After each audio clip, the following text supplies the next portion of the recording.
Something is happening in Washington that almost nobody's talking about. And when one member of Congress finally said it out loud, the entire chamber froze. Because this wasn't a normal speech. It was an indictment, a roadmap, and a warning about a network of power, money, and buried secrets that reaches far deeper than anyone expected. And the moment she connected all the dots, from hidden files to bribery tapes to taxpayer money quietly vanishing, you could practically feel the panic ripple across the room. She didn't raise her voice. She didn't need to. The claims were explosive enough. Thank you so much, Mr. Chair, and thank you for calling this hearing. Since January, Donald Trump has used the full power of the federal government to attack Americans in cities across the country.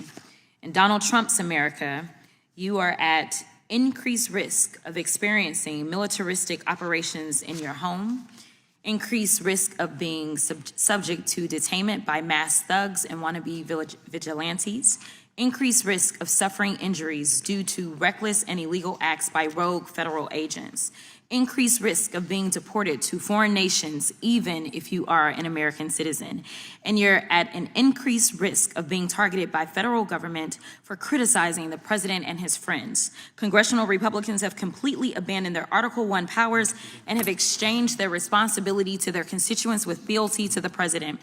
They have allowed the president to morph federal agencies into instruments of autocracy. And as a result, the president has been able to ignore federal law, disregard court orders, and implement the largest pay-for-play scheme in American history. The White House, well, what's left of it anyway, is literally up for sale. The federal courts have characterized this presidency as, quote, lawless. In fact, when ruling against illegal acts committed by the administration, a Republican-appointed federal judge stated, quote, the court cannot imagine how the public interest might be served by permitting federal officials to flaunt the very laws they have sworn to enforce. In a separate case where the administration was sued for unlawful acts, the judge, also a Republican appointee, stated, quote, allowing constitutional rights to be dependent upon the grace of the executive branch would be a dereliction of duty by this third and independent branch of government and would be against the public interest. But in another case, the court summed it up perfectly by declaring, quote, as is becoming far too common, we are confronted again with the efforts of the executive branch to set aside the rule of law in pursuit of its own goals. Judiciary Committee Republicans have been completely complicit in this corruption. But since they're so interested in restoring law and order, I have a couple of suggestions on where they can start.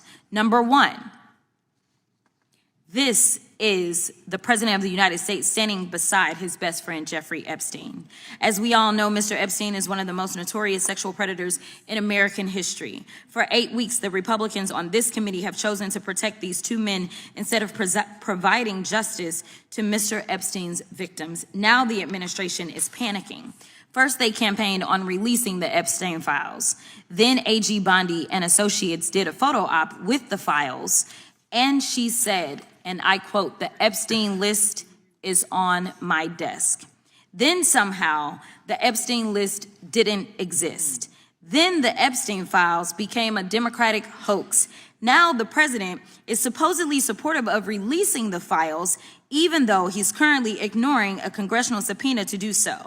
Now the president is simply crashing out. And it's because he can't seem to explain his special decades-long relationship with one of the most prominent sexual predators in American history. It's already public that he's in the Epstein files, but his administration is hiding the context of his involvement, if any, with Mr. Epstein's horrific crimes.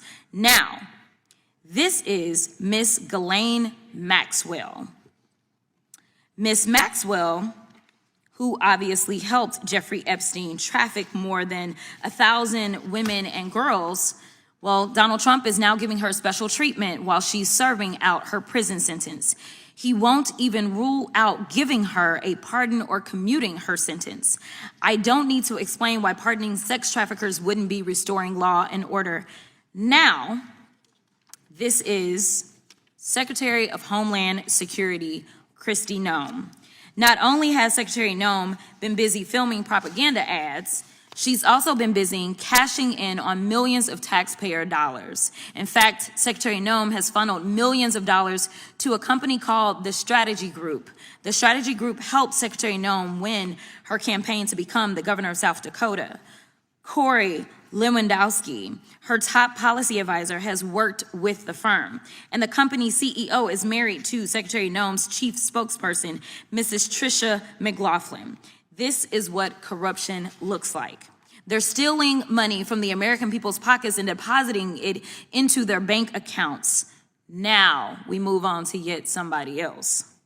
This is the so-called border czar, Tom Homan. Mr. Homan is on tape accepting $50,000 in cash bribes stuffed in a brown paper bag from an undercover FBI agent.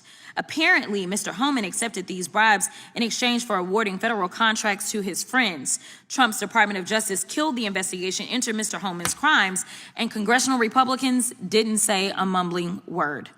Lastly, this is insurrectionist and Nazi sympathizer Ed Martin. It appears that Mr. Martin is functioning as the Associate Deputy Attorney General, Pardon Attorney, Director of the Fake Weaponization Working Group, and Special Attorney for Mortgage Fraud. All that means is that Mr. Martin is Trump's lapdog, whom the president sends to initiate lawsuits against the president's perceived political opponents. This is what we call organized crime. They're breaking the law, often by stealing taxpayer dollars, covering up their crimes by ending and obstructing investigations, then prosecuting people who call out their unlawful behavior. And while the Republicans are encouraging this corruption, they're abandoning actual victims of violent crime and ignoring the Republican-led state's 21st century murder crisis.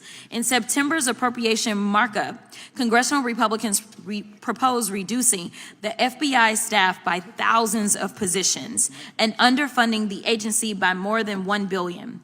They've proposed slashing resources from the ATF. They've proposed cutting grants for juvenile justice programs and hate crimes and eliminating the community violence intervention and prevention grants. They're literally defunding the police.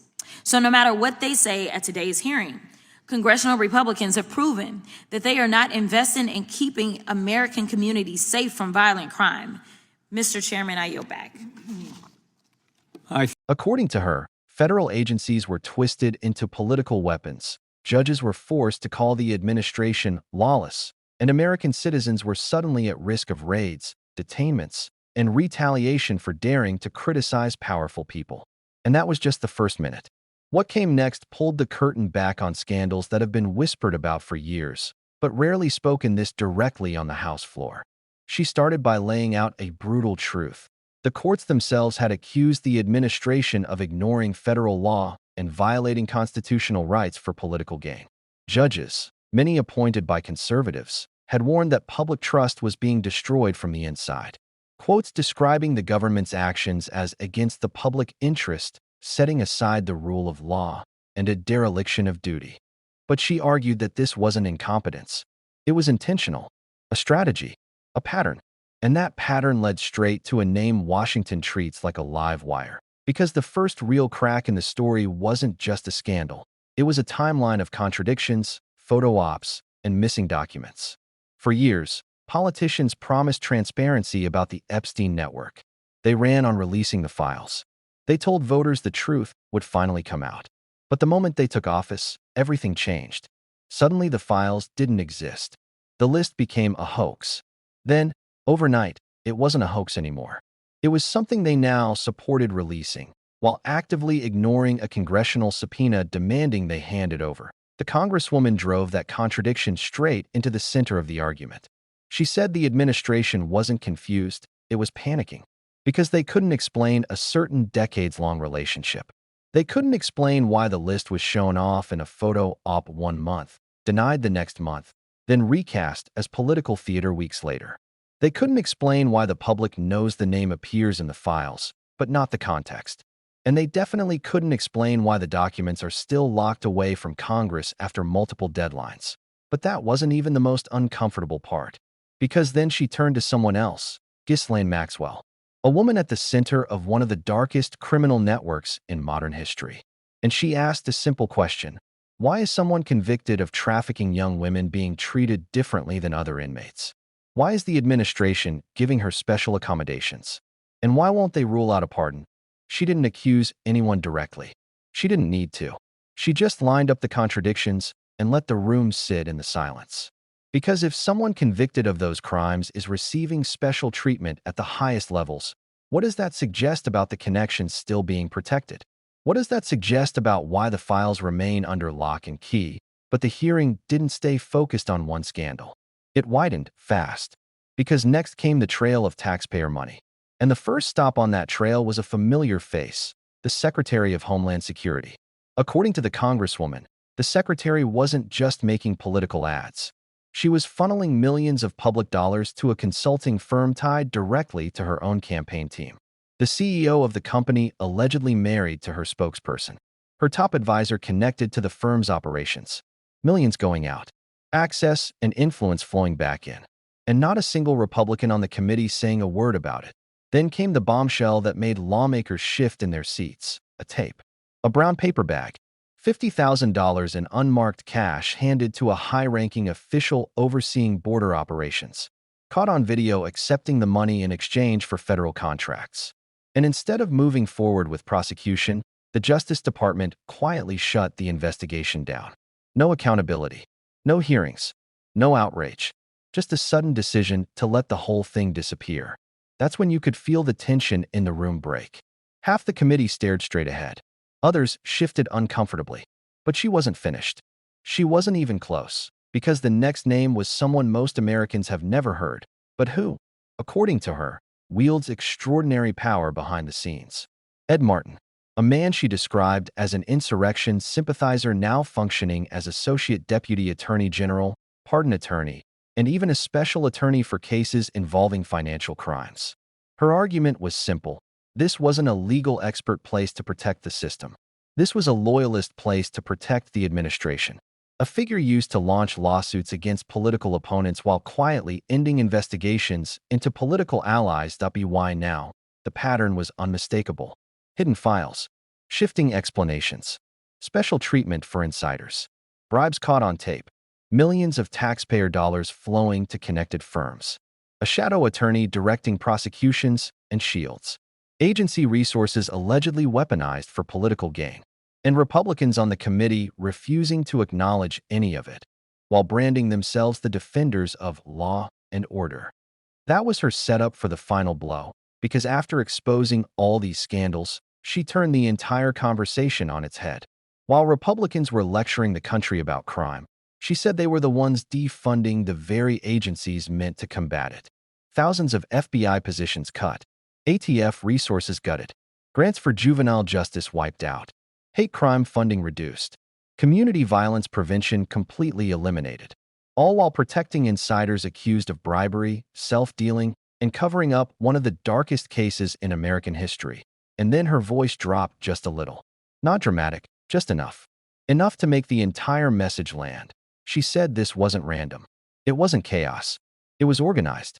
A full ecosystem of power, money, and retaliation. A government structure bent to serve a small circle of insiders while punishing anyone who called them out. That's why the files stay hidden. That's why investigations vanish. That's why certain names get protection while others get targeted. And that's why the American people, she said, are being left less safe, less informed, and more vulnerable. Because real justice isn't selective.